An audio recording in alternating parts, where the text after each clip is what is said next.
Macho Man Randy Savage has been regarded by many as being held in the shadow of Hulkamania. But I think this is ridiculous, as the Macho Man has had one of the most illustrious careers out of anybody in professional wrestling. And furthermore, he has a whole host of accomplishments over that of the Hulkster. Like what, you ask? Well... Thank you so much for the support over on Patreon, RICKRACK, especially during these trying times. The Intercontinental Championship. Back in the day, the WWF Intercontinental title was one of the most esteemed championships in all of professional wrestling, and the Macho Man had a lot to do with that, with his reign being one of the most important in the title's history, especially with his match against Ricky Steamboat at WrestleMania 3, but more on that later. However, being a part of this title's prestige is something that Hogan can't claim for himself, as he has never actually won the IC strap at any point in his career, and it's not like he hasn't competed for it, like with his match at WrestleMania 6 against the Ultimate Warrior, which remember, was indeed title for title, and Hogan came up short, but more on that bout later. So not only was he a crucial part of this title's lineage, but let's also remember first and foremost for this episode that the Macho Man was able to capture a title that Hulk Hogan never could.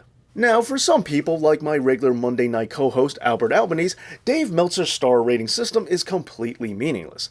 And also, for some people, like my co-host Albert Albanese, the Macho Man is superior to Hulk Hogan. But for anyone who feels this way, I do have one piece of information that I would like to point out, as they might find it interesting to note that Dave Meltzer also rates Savage as being higher than Hogan too, since Macho Man's highest rated match is unsurprisingly against Ricky Steamboat at WrestleMania 3, falling just a mere half-star away from getting a perfect 5-star ranking, or at least what was a perfect 5-star ranking. Now, this match is widely considered to be by Smarks to have outshined Hogan's main event against Andre the Giant at the very same WrestleMania. But continuing with the Hulkster, his highest rated match was against Ric Flair at Halloween Havoc, and it fell short to Savage and Steamboat by just a thin sliver quarter of a star. But hey, it doesn't matter if you win by an inch or a mile, winning's winning. And as far as Dave Meltzer's concerned, Savage ranks out on top over the Hulkster, which has gotta sting, doesn't it, Albert? Now, if your sensibilities tend to line up with Dave Meltzer's, then there's also a chance that you might have a preference for longer matches too, and in which case, you should note that the Macho Man also has Hogan beat when it comes to length,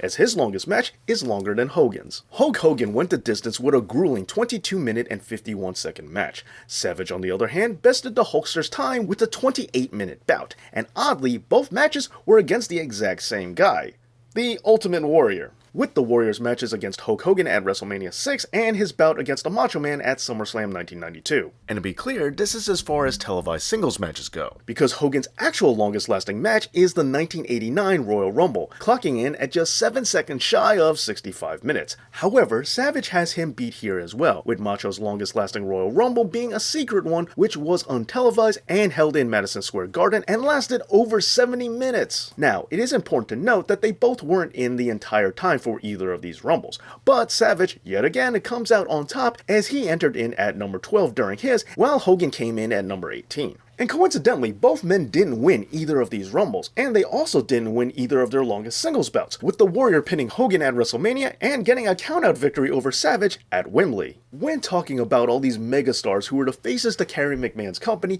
we should also talk about a man known as the living legend, Bruno Sammartino. And when it comes to Bruno, the Macho Man does hold another distinct honor over Hogan here as well. Savage wrestled Bruno on several occasions, from 1986 through 1987. They mostly traded countout victories for the Intercontinental title at live events, but Savage and Sammartino also went against each other in tag team action too, with their respective partners of Adrian Adonis and Tito Santana. And Sammartino would also serve as a special guest referee in WCW for a handful of Savage bouts. Hogan, on the other hand, only came as close as tag teaming with Bruno, but never facing him, let alone getting a victory. Oh, and in a bonus note, Savage also has a one-on-one victory against Steve Austin back in WCW, where Hogan only had a brief interaction with Stone Cold during a tag team match on Raw. And while Hogan has had big matches against several superstars that the Macho Man never did, the point of the matter here is out of the two of them, only the Macho Man can claim a victory over the living legend. While this was only for a brief period of time during his career, I do feel it doesn't get brought up nearly enough. Macho Man Randy Savage was a fantastic commentator, and he did a great job of getting Raw off the ground during its humble beginnings, as one of the voices of Monday nights. And not only did he have an exceptional voice, but he was also funny and had ring experience to draw insight from,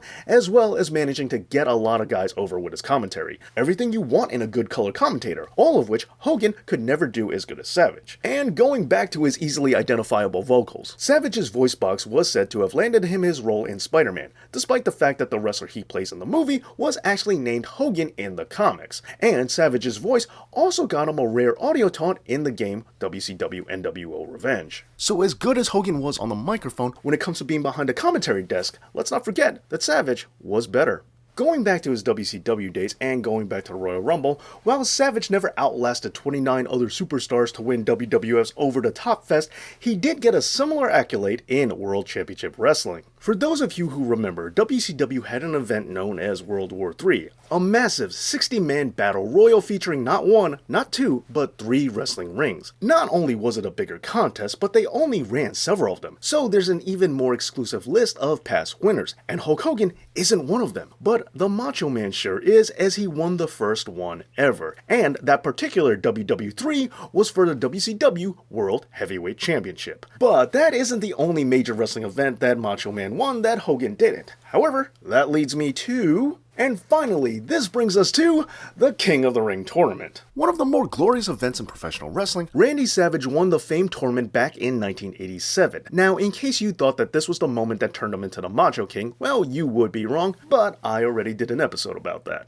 Anyway, not only did Savage win the 3rd ever King of the Ring while Hogan has yet to ever wear the crown, but on top of all that, Savage tends to be better with WWF tournaments in general, as Randy Savage also won the 1988 WrestleMania title tournament for the vacant WWF World Championship, a tournament which Hogan was in, but failed to make it to the end. Well, there you have it, 7 accomplishments that the Macho Man has, but Hulk Hogan does not. What are some other ones that you could think of? Let me know down in the comments, and please give this video a big thumbs up, and I also want to give a big thank you to all of these wonderful Patreon supporters right here. And if you want to give me some help during these trying times, I would very much appreciate it, and you can do so by signing up on my Patreon page. Ooh, thank you so much for watching, and as always, yeah, Dave knows.